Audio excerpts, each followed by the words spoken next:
ओम नमो भगवते वासुदेवाय। आज हम आपके लिए लाए हैं अधिक मास स्नान में सुनी जाने वाली एक और बहुत ही सुंदर सी कहानी। एक घर में एक सास बहू रहती थी। अधिक मास आया तो सास ने बहू से कहा, बहू अब कल से अधिक मास लग रहा है तो मैं रोज सुबह अधिक मास नहाऊंगी।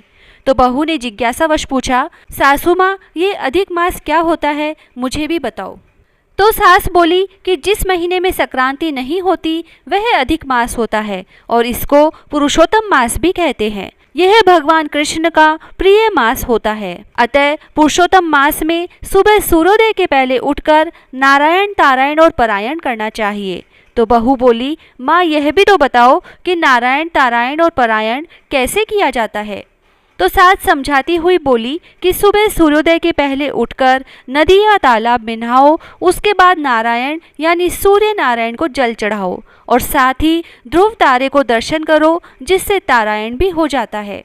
अब पारायण का मतलब है कि भगवान की पूजा करके रामायण का या भगवत मास का पारायण करो। पूरे महीने रामायण या भागवत का पाठ करो। तो बहू ने कहा कि माँ अधिक मास स्नान से इतना पुण्य मिलता है तो मैं भी करूँगी। तो सास बोली कि नहीं नहीं, तू भी करेगी तो घर का सुबह का काम कौन करेगा। तो बहू बेचारी डर गई, पर उसने मन ही मन में ठान लिया। दूसरे दिन सासू जी तो 4 बजे उठी और तालाब में नहाने चली गई। इधर बहू भी पीछे से उठ गई। उसने देखा कि मटके के नीचे का कुंडा पानी से भरा था, तो उसी से नहा ली। उसके बाद उसने छत पर जाकर नारायण तारायण भी कर लिया। इसके बाद उसने घर का सब काम भी जल्दी जल्दी कर लिया कि कहीं सासू जी आ जाएगी तो गुस्सा होगी। ऐसा करते करते 3-4 दिन निकल गए। साथ में सारे काम भी करती और स्नान भी करती। बहू रोजाना कुएं पर पानी भी भरने जाती थी। एक दिन कुएं पर पानी भरने गई तो उससे घड़ा ही नहीं उठ रहा था। तो वह सोची, अरे रोज तो उठाकर ले जाती थी, आज क्यों नहीं उठा पा रही। यह कहते हुए बहू सोच में पड़ गई। उसने इधर उधर देखा तो एक नौजवान लड़का दिखाई दिया। तो उसने उसे बुलाया और कहा, भाई मुझे यह घड़ा उठवा दो, रोज तो उठा लेती हूँ पर आज नहीं उठा पा रही हूँ। तो नौजवान ने उसकी मदद की और साथ में कहता चला गया कि सासू नहावे उंडे और बहू नहावे कुंडे। 1 दिन 2 दिन 3 दिन ऐसा होते होते अब तो रोज ही ये नियम बन गया कि बहू से घड़ा उठता ही नहीं और वह लड़का उसकी मदद करता और वही बात बोलता चला जाता कि सासू नावे उंडे और बहू नावे कुंडे। एक दिन बहू ने उससे पूछा कि भाई तुम ऐसा क्यों बोलते हो। तो वह बोला कि तुम रोज नहाती हो ना कुंडे के पानी से। तो बहू ने कहा कि तुम्हें कैसे पता और क्या नाम है तुम्हारा। तो वह युवक मधुर मुस्कान से बोला कि मुझे सब पता है। बहू ने सोचा कि शायद मैंने कभी बड़बड़ाया होगा तो इसने सुन लिया होगा। फिर बहू ने पूछा, अच्छा चलो तुम्हारा नाम तो बताओ। लड़के ने कहा, तुम मेरा नाम जानकर क्या करोगी, मैंने तुम्हारा काम कर दिया, बस यही बहुत है। इस तरह दिन बीतते गए।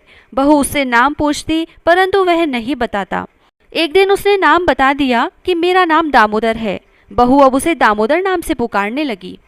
उधर अधिक मास पूरा होने में आया तो सासू माँ ने बहू से कहा कि कल मैं अधिक मास का जोड़ा जिमाऊंगी तो कल तू 5 पकवान बनाना। अब यह सुनकर बहू तो चिंता में पड़ गई कि अधिक मास तो मैं भी कर रही हूँ, पर मैं जोड़ा कहाँ से जिमाऊंगी। यह सोचते हुए रात हो गई। सुबह वैसे ही नारायण तारायण किया और पानी लेने गई कुएं पर। देखा तो दामोदर वही था। उसने दामोदर को अपनी समस्या बताई। अब दामोदर ने कहा कि बहन चिंता क्यों कर रही हो, मैं हूँ ना, मैं आ जाऊँगा जोड़ा जिमने। तो बहू बोली, मैं कैसे बुलाने आऊँगी। तो दामोदर ने कहा, तुम और कुछ नहीं करना, बस 2 थाली परोस कर तुलसी वृंदावन में रख देना और घंटी बजा देना तो मैं आ जाऊंगा। बहू कुछ नहीं समझी। वह बोली, अरे ऐसे कैसे आ जाओगे। दामोदर बोला, तुम इसकी चिंता मत करो, बस जैसा मैंने कहा वैसा करो। बहू बोली, ठीक है। अब बहू घर गई और जल्दी जल्दी फटाफट 5 पकवान बना लिए। फिर सासू जी से कहा कि आप जोड़े को बुला लाओ, भोजन तैयार है। सास ने जोड़े को आगे चौक में बिठाया और थाली परोस दी। बहू भी पीछे के दरवाजे से तुलसी वृंदावन में 2 थाली लेकर चली गई और गरुड़ घंटी बजा दी। दामोदर अपनी सुंदर सी पत्नी के साथ आ गए बहू के लिए जोड़ा जीमने। वे दोनों रसोई में बैठे और भोजन करने लगे। बहू भाग भाग कर आगे चौक में सासू जी के जोड़े को भी परोसने लगी और रसोई में बैठे दामोदर और उसकी पत्नी को भी परोसने लगी। थोड़ी देर बाद सासू का जोड़ा जीम लिया। बहू ने देखा कि सासू माँ ने तो जोड़े को पैसा कपड़ा सब दिया, तो वह रसोई के अंदर आकर सोचने लगी कि मैं दामोदर को क्या दूंगी। तो भगवान दामोदर समझ गए। प्रभु ने कहा, तुलसी लाकर मेरे हाथ पर अर्पण करो। तो बहू झट से तुलसी का पत्ता लाई और रुक्मणी दामोदर के हाथ पर रख दिया, तो देखा कि तुलसी तो सोने का सिक्का बन गई। बहू अचंभे में पड़ गई और बोली, आप कौन हो? दामोदर मधुर मुस्कान के साथ बोला, तू तो बहुत भोली है, तूने मुझे पहचाना नहीं, मैं कृष्ण और ये मेरी रुक्मणी है। इतना कहकर भगवान ने उसे अपना विराट रूप दिखाया। बहू तो देखते ही रह गई और भगवान के श्री चरणों में गिर गई और कहने लगी, माफ़ करना प्रभु, मैंने अज्ञानतावश आपको नहीं पहचाना। भगवान ने उसे आशीर्वाद दिया और मजे से जीम कर चले गए। उधर सासू माँ का जोड़ा भी जीम कर चला गया। अब सासू जी ने कहा कि चल बहू, हम दोनों भी भोजन करते हैं। तो इधर रसोई में देखा तो 2 थाली भरी हीरे मोती माणिक से, कलश भी सोने का ही हो गया और जाते हुए भगवान के पद चिन्ह मिले।